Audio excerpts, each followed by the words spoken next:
ಉಗ್ರಃ ಕಪರ್ದಿ ಶ್ರೀಕಂಠ ಶಿತಿಕಂಠಃ ಕಪಾಲಭೃತ್ ವಾಮದೇವೋ ಮಹಾದೇವೋ ವಿರೂಪಾಕ್ಷಸ್ತ್ರಿಲೋಚನಃ ಕೃಶಾನುರೇತ ಸರ್ವಜ್ಞೋ ಧೂರ್ಜಟಿರ್ನೀಲಲೋಹಿತಃ ಹರಸ್ಮರ harrow ಭರ್ಗಸ್ತ್ರಯಂಬಕಸ್ತ್ರಿಪುರಾಂತಕಃ Shri ಗುರುಭ್ಯೋ ನಮಃ ಹರಿ ಓಂ. ಆತ್ಮೀಯ ಪ್ರಿಯ ಪ್ರೇಕ್ಷಕ ಮಿತ್ರರೇ, ನಿಮ್ಮೆಲ್ಲರ ಜೀವನ ಸುಖಕರ, ಲಾಭಕರ, ಸಮೃದ್ಧಿಕರವಾಗಿರಲಿಂದ ನನ್ನ ಆರಾಧ್ಯ ದೇವಿ ಹೊರನಾಡು ಅನ್ನಪೂರ್ಣೇಶ್ವರಿಯ ಪಾದಗಳಿಗೆ ನಮಸ್ಕರಿಸ್ತಾ, ಪ್ರಿಯ ಪ್ರೇಕ್ಷಕ ಮಿತ್ರರೇ, ಮಕರ ರಾಶಿಯವರಿಗೆ 2026 ಜನವರಿ ತಿಂಗಳ ಮಾಸ ಭವಿಷ್ಯ ಹೇಗಿದೆ ಅನ್ನುವಂಥದ್ದನ್ನು ಈ ವಿಡಿಯೋ ನಾವು ನೋಡೋಣ. ನಮಗೆಲ್ಲ ಯುಗಾದಿ ಹಬ್ಬ, ಹೊಸ ವರ್ಷ ಆದರೆ ಇತ್ತೀಚೆಗೆ ಹ್ಯಾಪಿ ನ್ಯೂ ಇಯರ್ ಕಾನ್ಸೆಪ್ಟ್ಗೆ ನಾವು ಕೂಡ ಸ್ವಲ್ಪ ತಲೆಬಾಗ್ತಾ ಇರೋದ್ರಿಂದ ನಮ್ಮ ಸನಾತನ ಧರ್ಮನೇ ಹಾಗೆ, ನಮ್ಮ ಧರ್ಮವನ್ನು ನಾವು ಆಚರಣೆ ಮಾಡಿ ಬೇರೆ ಧರ್ಮಕ್ಕೆ ಗೌರವ ಕೊಡುವಂಥದ್ದೇ ನಮ್ಮ ಹಿಂದೂ ಸಂಪ್ರದಾಯ. ಹಾಗಾಗಿ ಮಕರ ರಾಶಿಯ ಎಲ್ಲ ವೀಕ್ಷಕರಿಗೂ ಆಂಗ್ಲ ವರ್ಷದ ನೂತನ ವರ್ಷದ ಹಾರ್ದಿಕ ಶುಭಾಶಯಗಳು. ಹೇಗಿದೆ ಜನವರಿ ತಿಂಗಳ ಮಾಸ ಭವಿಷ್ಯ ಮಕರ ರಾಶಿಯವರಿಗೆ ಅಂತ ನೋಡಿದ್ರೆ, ನೋಡಿ, ಮಕರ ರಾಶಿಗೆ 4 ಗ್ರಹಗಳು ಜನವರಿ ತಿಂಗಳಲ್ಲಿ ಬರ್ತಾ ಇದೆ. ಒಂದಂತೂ ವೆರಿ ಕ್ಲಿಯರು, ನಿಮಗೆ ಶನಿ ಕಾಟ ಯಾವುದೂ ಇಲ್ಲ. ನಿಮ್ಮ ರಾಶಿಯಾಧಿಪತಿ ಶನಿ ಸಾಡೆ ಸಾತಿ ಇಲ್ಲ, ಇನ್ನೊಂದು ಮತ್ತೊಂದು ಏನೂ ಇಲ್ಲ. ಮಕರ ರಾಶಿಯವರಿಗೆ ಶನಿಯಿಂದ ಯಾವುದೇ ತೊಂದರೆ ಇಲ್ಲ. ನಿಮ್ಮ ಜಾಬು ಸೇಫ್ ಆಗಿರುತ್ತೆ, ಮತ್ತೆ ನಿಮ್ಮ ಧೈರ್ಯ ಚೆನ್ನಾಗಿರುತ್ತೆ, ಸ್ವಲ್ಪ ಸಂಪಾದನೆ ಮಾಡ್ತೀರಾ, ಸಾಲ ಕಟ್ತೀರಾ, ಇನ್ನೊಂದು ಮತ್ತೊಂದೆಲ್ಲ ಬ್ಯಾಲೆನ್ಸ್ಡ್ ಆಗ್ತಾ ಹೋಗುತ್ತೆ. ಶನಿಯಿಂದ ಯಾವುದು ಸಮಸ್ಯೆ ಆಗೋದು, ದೊಡ್ಡ ದೊಡ್ಡ ಅಪಘಾತಗಳಾಗೋದು ಅಥವಾ ಟ್ರಾಜಿಡಿ ಆಗುವಂಥದ್ದು ಯಾವುದು ಮಕರ ರಾಶಿಯವರಿಗೆ ಇಲ್ಲ ಜನವರಿ ತಿಂಗಳಲ್ಲಿ.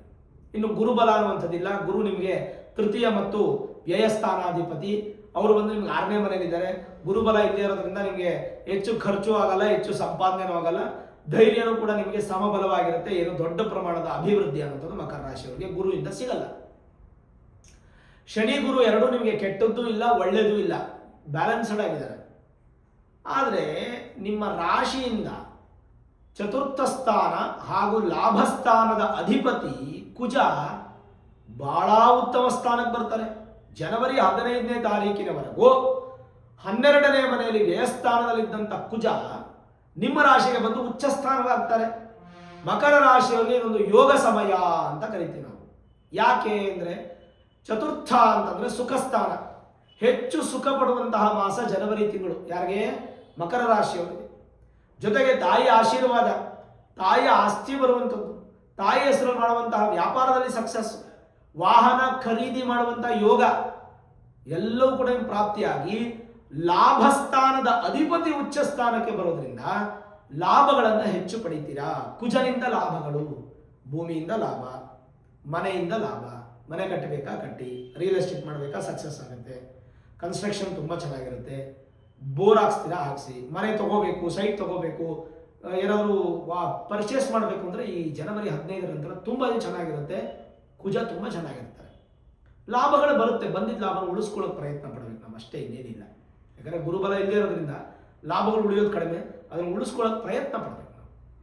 ಇನ್ನು ನಿಮ್ಮ ರಾಶಿಯಿಂದ 6 ಮತ್ತು 9ನೇ ಸ್ಥಾನದ ಅಧಿಪತಿ ಆಗಿರತಕ್ಕಂಥ ಬುಧ, ಅವರು 12ನೇ ಮನೆಯಲ್ಲೇ ಇದ್ದಾರೆ. 17ನೇ ತಾರೀಕು ಅವರು ನಿಮ್ಮ ರಾಶಿಗೆ ಬಂದು ಬಿಡ್ತಾರೆ. ನಿಮ್ಮ ರಾಶಿಯಾಧಿಪತಿ ಶನಿಗೆ ಬುಧ ಮಿತ್ರನಾದ್ರಿಂದ ಭಾಗ್ಯಸ್ಥಾನ ಆಕ್ಟಿವೇಟ್ ಆಗಿ ಭಾಗ್ಯಗಳು, ಭಾಗ್ಯೋದಯ ಕಾಲ ಅಂತ ಹೇಳ್ತೀವಲ್ಲ, ಆ ಭಾಗ್ಯೋದಯ ಕಾಲ 17ನೇ ತಾರೀಕು ಜನವರಿಯಿಂದ ನಿಮ್ಗೆ ಪ್ರಾರಂಭ ಆಗುತ್ತೆ. ಅಲ್ಲಿಂದ ನಿಮಗೇನು ವಿವಾಹಕ್ಕೆ ಸಂಬಂಧಪಟ್ಟಂಥ ಭಾಗ್ಯ ಆಗ್ಬೋದು, ಗೃಹಕ್ಕೆ ಸಂಬಂಧಪಟ್ಟಂಥ ಭಾಗ್ಯ ಆಗ್ಬೋದು, ಆರೋಗ್ಯಕ್ಕೆ ಸಂಬಂಧಪಟ್ಟಂಥ ಭಾಗ್ಯ ಆಗ್ಬೋದು, ಇದೆಲ್ಲ ಭಾಗ್ಯಗಳು ವೃದ್ಧಿ ಆಗ್ತಾ ಹೋಗುತ್ತೆ. ಹಾಗಾಗಿ ಅದನ್ನು ಯುಟಿಲೈಸ್ ಮಾಡ್ಕೊಳ್ಳಿ. ವಿದ್ಯೆ, ವ್ಯಾಪಾರ, ಬುದ್ಧಿ ಈ 3 ಸೂಪರ್ ಆಗಿರುತ್ತೆ. ಸ್ವಲ್ಪ 17ನೇ ತಾರೀಕುವರೆಗೂ ಒಂಚೂರು ಸಾಲ ಮಾಡ್ಬೋದು, ಸ್ವಲ್ಪ ಆರೋಗ್ಯದಲ್ಲಿ ಸಣ್ಣ ಪುಟ್ಟ ತೊಂದರೆ ಬರ್ಬೋದು, ಒಂಚೂರು ಸಾಲ ಮಾಡಿ ಒಂಚೂರು ಅದನ್ನೆಲ್ಲ ಬ್ಯಾಲೆನ್ಸ್ ಮಾಡ್ತೀರಾ. ಶತ್ರುಗಳು ಕೂಡ ನಿಮ್ಗೆ 17ನೇ ತಾರೀಕು ನಂತರ ದೂರ ಆಗ್ಬಿಡ್ತಾರೆ. 17ನೇ ತಾರೀಕು ನಂತರ ನಿಮ್ಮ ಸಂಪಾದನೆ ಅಥವಾ ನಿಮ್ಮ ಒಂದು ವ್ಯವಹಾರದ ಅಭಿವೃದ್ಧಿ, ವ್ಯಾಪಾರದ ಅಭಿವೃದ್ಧಿ ತುಂಬಾನೇ ಚೆನ್ನಾಗಿರುತ್ತೆ. ಹಾಗಾಗಿ ಅದ್ರ ಬಗ್ಗೆ ಯೋಚನೆ ಮಾಡೋ ಅವಶ್ಯಕತೆ ಇಲ್ಲ. ಇನ್ನು ದಶಮ ಸ್ಥಾನ ಅಂತ ಬಹಳ ಮುಖ್ಯ. ಯಾರು? ಶುಕ್ರ, ದಶಮ ಸ್ಥಾನಾಧಿಪತಿ ಶುಕ್ರ. ಹಾಗೆ ಪಂಚಮ ಸ್ಥಾನ, ಪೂರ್ವ ಪುಣ್ಯ ಸ್ಥಾನಕ್ಕೆ ಅಧಿಪತಿ ಶುಕ್ರ.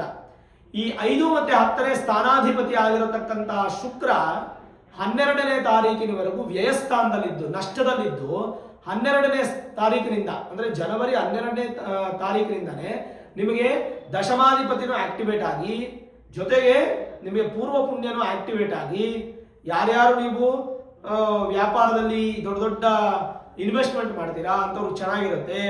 ಇ ಕಾಮರ್ಸ್ ಮಾಡುವಂಥವ್ರಿಗೆ, ಮತ್ತೆ ಸೇಲ್ಸ್ ಅಲ್ಲಿ ಇರ್ತಕ್ಕಂಥವ್ರಿಗೆ, ಆಮೇಲೆ ಕ್ಲಾತಿಂಗ್ ಬಿಸ್ನೆಸ್ ಮಾಡುವಂಥವ್ರಿಗೆ, ಜೊತೆಗೆ ಸ್ಕ್ರಾಪ್ ಬಿಸ್ನೆಸ್ ಮಾಡುವಂಥವ್ರಿಗೆ, ಅಲ್ಯೂಮಿನಿಯಮ್ಮು ಅಥವಾ ಸ್ಟೀಲ್ ಬಿಸ್ನೆಸ್ಸು ಅಥವಾ ಐರನ್ ಬಿಸ್ನೆಸ್ಸು ಈ ತರ ಮಾಡುವಂಥವ್ರಿಗೆ, ಅದರ ಮ್ಯಾನುಫ್ಯಾಕ್ಚರರ್ಸ್ಗೆ, ಬಿಲ್ಡಿಂಗ್ ಮಟೀರಿಯಲ್ಸ್ ಅನ್ನು ಸಪ್ಲೈ ಮಾಡುವಂಥವ್ರಿಗೆ, ಅದರದ್ದು ಮ್ಯಾನುಫ್ಯಾಕ್ಚರರ್ಸ್ಗೆ, ವಾಹನಕ್ಕೆ ರಿಲೇಟೆಡ್ ಆಗಿರ್ತಕ್ಕಂಥ ಸಪೋರ್ಟು, ಒಂದು ಹೊಸ ನೂತನ ವಾಹನ ತಗೊಳ್ಳೋದು ಅಥವಾ ವಾಹನ ಚಾಲಕರು ಮಾಲೀಕರಿಗೆ ತುಂಬಾ ಚೆನ್ನಾಗಿರುತ್ತೆ.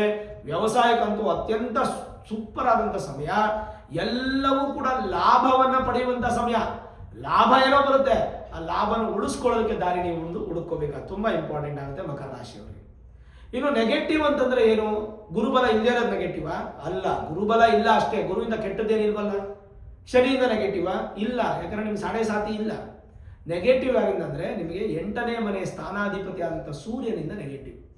14ನೇ ತಾರೀಕು ಸೂರ್ಯ ನಿಮ್ಮ ರಾಶಿಗೆ ಬರ್ತಾರೆ. ನಿಮ್ಮ ರಾಶಿಯಾಧಿಪತಿ ಶನಿಗೆ ಸೂರ್ಯ ಬಂದು ಶತ್ರು ಅಲ್ವಾ, ಹಾಗಾಗಿ ಸೂರ್ಯ ಸಪೋರ್ಟ್ ಮಾಡಲ್ಲ.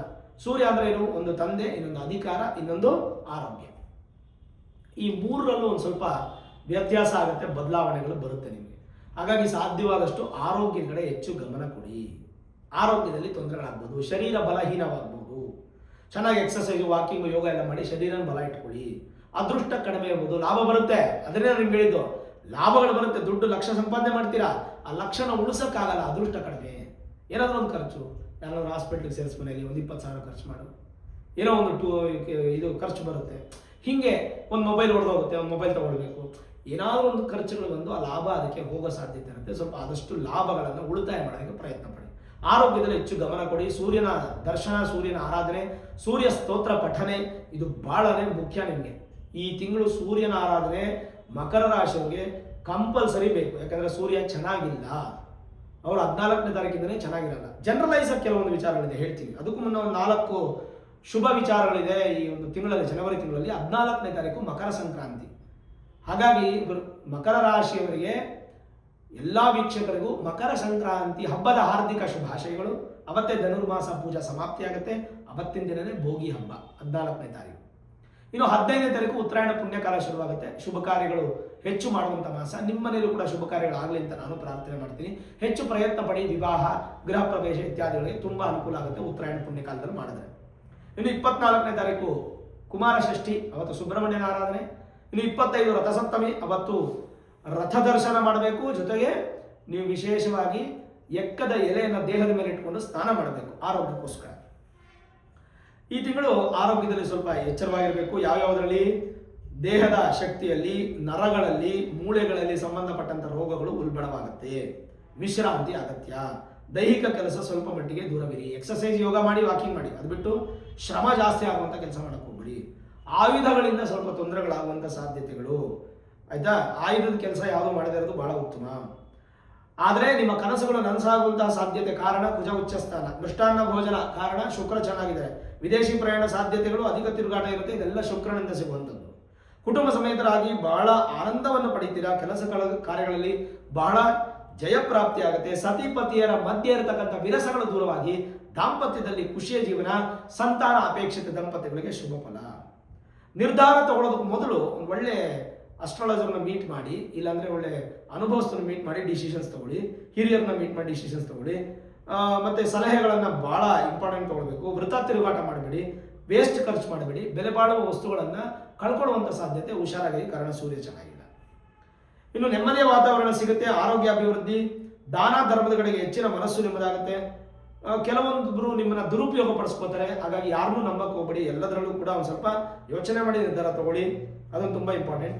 ರಾಜಕೀಯ ಕ್ಷೇತ್ರದಲ್ಲಿ ಸ್ವಲ್ಪ ಹಿನ್ನಡೆ ಜಾಸ್ತಿ ಇರುತ್ತೆ. ಸರ್ಕಾರಿ ಕೆಲಸದಲ್ಲೂ ಕೂಡ ಸ್ವಲ್ಪ ಹಿನ್ನಡೆ ಜಾಸ್ತಿ ಇರುತ್ತೆ. ಅಧಿಕವಾದಂತಹ ನಷ್ಟ ಸಾಧ್ಯತೆಗಳು, ಪ್ರಯಾಣ ಅನ್ನ ತೊಂದರೆ ಆಗ್ಬೋದು. ಆದರೆ ದೇವರು ದರ್ಶನ ಮಾಡೋ ಪ್ರಯಾಣ ನಿಮ್ಗೆ ಅನುಕೂಲ ಆಗುತ್ತೆ. ಬಂಧುಗಳ ಆಗಮನದಿಂದ ಕೂಡ ನಿಮಗೆ ಮನಸ್ಸಿಗೆ ಬೇಸರ ಆಗುವಂಥ ಸಾಧ್ಯತೆ, ಸ್ವಲ್ಪ ನಿಮ್ಮ ಬಗ್ಗೆ ಅಪಪ್ರಚಾರ ಆಗುವಂಥ ಸಾಧ್ಯತೆ. ಹೆಚ್ಚು ಸಾಮಾಜಿಕ ಚಟುವಟಿಕೆಗಳಲ್ಲಿ ಪಾಲ್ಗೊಳ್ತಕ್ಕಂಥದ್ದು ಬಹಳ ಒಳ್ಳೆಯದು ಮಕರ ರಾಶಿಯವರು. ಈ ತಿಂಗಳು ಮಕರ ರಾಶಿಯವರಿಗೆ ಚೆನ್ನಾಗೇನೋ ಇದೆ, ಭಗವಂತನ ಆಶೀರ್ವಾದ ಇದೆ, ಇಲ್ಲ ಅಂತಲ್ಲ. ಆರೋಗ್ಯದ ಕಡೆ ಹೆಚ್ಚು ಗಮನ ಕೊಡಿ. ಅದೊಂದು ಮಾತ್ರ ನಿಮಗೆ ಸಮಸ್ಯೆ ಆಗುವಂಥ ಸಾಧ್ಯತೆ. ಸಾಧ್ಯವಾದಷ್ಟು ದೇಹನ ಬಲಿಷ್ಠವಾಗಿಟ್ಟು ಒಳ್ಳೆ ಆಹಾರನ ಸೇವಿಸಿ, ಸ್ಟ್ರೆಸ್ ಇಲ್ಲದೆ ಇರ್ತಕ್ಕಂಥ ಲೈಫನ್ನು ಲೀಡ್ ಮಾಡಿ. ನಿದ್ರೆಯಲ್ಲಿ ಸ್ವಲ್ಪ ತೊಂದರೆ ಆಗುತ್ತೆ, ನಿದ್ರೆ ಭಂಗ ಆಗುವಂಥ ಸಾಧ್ಯತೆಗಳು, ಸ್ವಲ್ಪ ಬ್ಯಾಲೆನ್ಸ್ ಮಾಡಿ. ಏನಾದರೂ ದೊಡ್ಡ ಪ್ರಮಾಣದ ಡಿಸಿಷನ್ಸ್ ತಗೋಬೇಕಾದ್ರೆ ನಿಮ್ಮ ಮೂಲ ಜಾತಕವನ್ನು ನುರಿತ ಜ್ಯೋತಿಷ್ಯರಿಗೆ ತೋರಿಸ್ಕೊಂಡು Vedic astrology, higher astrology predictions ಅನ್ನು ಮಾಡಿಸಿ ಏನಾದರೂ ಸುಲಭ ಪರಿಹಾರವಿದ್ದರೆ ಖಂಡಿತ ಮಾಡ್ಕೊಳ್ಳಿ. ಭಗವಂತ ನಿಮಗೆ ಒಳ್ಳೆಯದನ್ನು ಮಾಡ್ತಾರೆ. ಇನ್ನು ವೀಕ್ಷಕರೇ, ನಾವು ಈ ಜೂನ್ 2ನೇ ತಾರೀಕು 2026ಕ್ಕೆ ಒಂದು ಗುರು ಶಾಂತಿ ಮಹಾಯಾಗ ಮಾಡ್ತಾ ಇದ್ದೀವಿ. ಗುರು ಬದಲಾವಣೆ ಆಗ್ತಾ ಇದೆ. ಮೇಷರಾಶಿಯವರಿಗೆ 3ನೇ ಮನೆಯಲ್ಲಿದ್ದಂಥ ಗುರು 4ನೇ ಮನೆಗೆ ಬಂದು ಸುಖ ಸ್ಥಾನಕ್ಕೆ ಬರ್ತಾರೆ. ಇದರ ಸಲುವಾಗಿ ಜೂನ್ 2ನೇ ತಾರೀಕು ಈ ಗುರು ಶಾಂತಿ ಮಹಾಯಾಗವನ್ನು ಮಾಡ್ತಾ ಇದ್ದೀವಿ. ಈ ಯಾಗ ಬಂದು ಎಲೆಕ್ಟ್ರಾನಿಕ್ ಸಿಟಿಯಿಂದ ಹೊಸೂರು ಹೋಗುವಂಥ ರೋಡಲ್ಲಿ ಅತ್ತಿಬೆಲೆ ಅನ್ನುವಂಥ ಜಾಗದಲ್ಲಿ ನಡೆಯುತ್ತೆ. ಅದರದೊಂದು ಲೊಕೇಶನ್ ಅದೆಲ್ಲ ನಾನು ನಿಮಗೆ ಇನ್ನೊಂದು ನೆಕ್ಸ್ಟ್ ಮಂತ್ ವಿಡಿಯೋ, ಅದಕ್ಕೆ ಮಾರ್ಚಲ್ಲೋ ಏಪ್ರಿಲಲ್ಲೋ ನಾನು ಪಿನ್ ಪಾಯಿಂಟ್ ಮಾಡ್ತೀನಿ. ಈ ಪೂಜೆಗೆ ನೀವು ಪಾಲ್ಗೊಳ್ಬೇಕು ಅಂತಂದರೆ ಪಾಲ್ಗೊಳ್ಬೇಕು. ಯಾಕಂದರೆ ನನ್ನ ಹತ್ರನೇ ಅಂತಲ್ಲ, ನೀವು ಎಲ್ಲಾದರೂ ಮಾಡಿಸ್ಬೋದು, ಒಟ್ಟು ಮಾಡಿಸ್ಕೊಡಿ. ಈ ಪೂಜೆಗೆ ನೀವು ಪಾಲ್ಗೊಳ್ಬೇಕು ಅಂದರೆ ನಿಮ್ಮ ಗೋತ್ರ, ನಕ್ಷತ್ರ, ರಾಶಿ, ಹೆಸರು, ಪಿನ್ ಕೋಡ್ ಸಮೇತವಾಗಿ ಪೋಸ್ಟಲ್ ಅಡ್ರೆಸ್ಸನ್ನು ನೀವು ವಿಶೇಷವಾಗಿ ನಾವೊಂದು ನಂಬರನ್ನು ಹೇಳ್ತೀನಿ, 8431384001. ಈ ನಂಬರ್ಗೆ ಫೋನ್ ಮಾಡಿ ನೀವು ರಿಜಿಸ್ಟ್ರೇಷನ್ ಪ್ರಾಸೆಸನ್ನು ಕಂಪ್ಲೀಟ್ ಮಾಡಿಕೊಂಡು ಬುಕ್ ಮಾಡಿಕೊಂಡ್ರೆ ವಿಶೇಷವಾಗಿ ನಿಮ್ಮ ಹೆಸರಲ್ಲಿ ಈ ಒಂದು ಗುರುಶಾಂತಿ ಮಹಾಯಾಗ ನಡೆಯುತ್ತೆ. 1,00,000 ಸ್ವಾಹಾಕಾರದ ಗುರುಶಾಂತಿ ಮಹಾಯಾಗ. ಅದರ ಜೊತೆಗೆ ಗಣಪತಿ ಹೋಮ, ನವಗ್ರಹ ಹೋಮ, ಅದರಲ್ಲಿ ಶನೇಶ್ವರ ಹೋಮ ವಿಶೇಷವಾಗಿ ನಡೆಯುತ್ತೆ. ಮೃತ್ಯುಂಜಯ ಹೋಮ, ಆಯುಷ್ಯ ಹೋಮ, ನಕ್ಷತ್ರ ಹೋಮ, ಮಧುಮಿಶ್ರಿತ ಕಮಲ ಪುಷ್ಪ ಶ್ರೀ ಸೂಕ್ತ ಮಹಾಲಕ್ಷ್ಮಿ ಹೋಮವನ್ನು ಮಾಡಲಾಗುತ್ತೆ. ಈ ಹೋಮಕ್ಕೆ ನೀವು ಪಾಲ್ಗೊಳ್ಬೇಕು ಅಂತಂದರೆ 1,001 ರೂಪಾಯಿ ನೀವು ಅಮೌಂಟನ್ನು ಪೇ ಮಾಡಬೇಕಾಗುತ್ತೆ ಒಬ್ಬರಿಗೆ. ಕರುಂಗಲಿ ಮಾಲೆ ಅನ್ನುವಂಥದ್ದು ನಿಮಗೆ ಪೂಜೆಯಲ್ಲಿಟ್ಟು ಪ್ರಸಾದ ಮನೆಗೆ ಬಂದು ತಲುಪುತ್ತೆ. ಅದಕ್ಕೆ ಪೋಸ್ಟಲ್ ಅಡ್ರೆಸ್ ಸಮೇತವಾಗಿ ಪಿನ್ ಕೋಡ್ ಸಮೇತವಾಗಿ ನೀವು ಕಳಿಸ್ಕೊಡ್ಬೇಕು. ಹೋದ್ಸಲ ನಾವು ಸಿಕ್ಕಾಪಟ್ಟೆ ಜಾಸ್ತಿ ಆಗೋಯ್ತು, ಲಾಸ್ಟಲ್ಲಿ ರಿಜಿಸ್ಟ್ರೇಷನ್ ಜಾಸ್ತಿ ಆಗಿ 100 ಜನಕ್ಕೆ ನಾವು ಪ್ರಸಾದವನ್ನು ಕಳಿಸೋಕ್ಕಾಗಲಿಲ್ಲ. ಭಾಳ ಶ್ರಮ ಆಗ್ಬಿಡ್ತು, ಸ್ವಲ್ಪ ತೊಂದರೆಗಳಾಗ್ಬಿಡ್ತು. ಈ ಸಲ ಆ ಥರ ಆಗಬಾರ್ದು ಅಂತ ಕೇವಲ 1,001 ಜನಕ್ಕೆ ಮಾತ್ರ ಅವಕಾಶ ಕೊಟ್ಟಿದ್ದೀವಿ. ಆ 1,001 ಜನಕ್ಕೆ ಮಾತ್ರ ರಿಜಿಸ್ಟ್ರೇಷನು. ಅದಾದಮೇಲೆ ರಿಜಿಸ್ಟ್ರೇಷನ್ ಸ್ಟಾಪ್ ಆಗೋಗುತ್ತೆ. ರಿಜಿಸ್ಟ್ರೇಷನ್ ನಿಮ್ಗೆ ಮಾಡಿಸ್ಕೊಳ್ಳೋಕ್ಕಾಗಿಲ್ಲ ಅಂದರೂ ಕೂಡ ನೇರವಾಗಿ ಬಂದು ಸ್ವಾಮಿ ದರ್ಶನ ಮಾಡಿ, ರಾಜರಾಜೇಶ್ವರಿ ಅಮ್ಮನವರು, ಆಂಜನೇಯ ಸ್ವಾಮಿ, ಶನೇಶ್ವರ ಮಹಾಕ್ಷೇತ್ರ ಅಲ್ಲಿ ಬಂದು ದರ್ಶನ ಮಾಡಿ ಪ್ರಸಾದ ಸ್ವೀಕಾರ ಮಾಡಿ ಊಟ ಮಾಡಿಕೊಂಡು ನೀವು ಹೋಗ್ಬೋದು. ನೀವು ನಿಮ್ಮ ಮನೆಯವರು, ಕುಟುಂಬ ಪರಿವಾರ, ಬಂಧುಗಳು, ಮಿತ್ರರು ಎಲ್ಲರನ್ನೂ ಕರ್ಕೊಂಡು ಬರ್ಬೋದು. ಅದಕ್ಕೆಲ್ಲ ಯಾವುದೇ ರೆಸ್ಟ್ರಿಕ್ಷನ್ಸ್ ಇಲ್ಲ. ಲೋಕ ಕಲ್ಯಾಣಾರ್ಥವಾಗಿ ಮಾಡ್ತಾ ಇರ್ತಕ್ಕಂಥ ಈ ಮಹಾಯಾಗ, ಇದಕ್ಕೆ ಖಂಡಿತ ಪಾಲ್ಗೊಳ್ಳಿ. ಶಿವಗುರು ಸಂಕೇತವಾಗಿರ್ತಕ್ಕಂಥ ಕರುಂಗಲಿ ಮಾಲೆ ನಿಮ್ಮ ಮನೆಗೆ ಪ್ರಸಾದ ಬರುತ್ತೆ. ಅದನ್ನು ನೀವು ಕತ್ತಿಗೆ ಹಾಕೊಳ್ಳೋದ್ರಿಂದ ನೆಗೆಟಿವ್ ದೂರ ಆಗಿ ಪಾಸಿಟಿವ್ ಅನ್ನೋದು ಇನ್ಕ್ರೀಸ್ ಆಗಿ ಒಂದು ಒಳ್ಳೆ ಪ್ಲಸ್ ಪಾಯಿಂಟ್ ಆದಂಥ ಜೀವನ ನಿಮಗೆ ಪ್ರಾಪ್ತಿಯಾಗುತ್ತೆ. ಓವರಾಲ್ ನೋಡಿದಾಗ ಈ ಒಂದು ಗುರುಶಾಂತಿ ಮಹಾಯಾಗಕ್ಕೆ ಕೇವಲ 1,001 ಜನಕ್ಕೆ ಮಾತ್ರ ರಿಜಿಸ್ಟ್ರೇಷನ್ ಓಪನ್ ಆಗಿರುತ್ತೆ. 1,001 ರೂಪಾಯಿ ಮಾತ್ರ ಇದಕ್ಕೆ ಇರುತ್ತೆ. ಆ ಥರ ನೀವು ರಿಜಿಸ್ಟ್ರೇಷನ್ ಮಾಡಿಕೊಂಡು ಪೂಜೆಗೆ ಬಂದು ಯಾಗವನ್ನು ದರ್ಶನ ಮಾಡಬಹುದು. ನೋಡಿದ್ರಲ್ಲ ವೀಕ್ಷಕರೇ, ಜನವರಿ 2026 ಮಕರ ರಾಶಿಯ ಮಾಸ ಭವಿಷ್ಯ. ಈ ವಿಡಿಯೋ ಇಷ್ಟ ಆಗಿದ್ರೆ ಲೈಕ್ ಮಾಡಿ, ಶೇರ್ ಮಾಡಿ, ಮುಖ್ಯವಾಗಿ ನಮ್ಮ ಚಾನಲ್ಗೆ ಸಬ್ಸ್ಕ್ರೈಬ್ ಮಾಡಿ, ಬೆಲ್ ಐಕಾನ್ ಅನ್ನು ಪ್ರೆಸ್ ಮಾಡಿ. ಪ್ರತಿನಿತ್ಯ ನಾನು ಪೂಜೆ ಮಾಡುವಂತಹ ನನ್ನ ಆರಾಧ್ಯ ದೇವಿ ಹೊರನಾಡು ಅನ್ನಪೂರ್ಣೇಶ್ವರಿಯ ಆಶೀರ್ವಾದ, ಅನುಗ್ರಹ ಸದಾಕಾಲ ಮತ್ತೊಮ್ಮೆ ನಿಮ್ಗೆ ಸಿಗಲಿ ಅಂತ ಪ್ರಾರ್ಥನೆ ಮಾಡ್ತಾ, ಸರ್ವೇ ಜನಾಃ ಸುಖಿನೋ ಭವಂತು, ಸಮಸ್ತ ಸನ್ಮಂಗಳಾನಿ ಭವಂತು.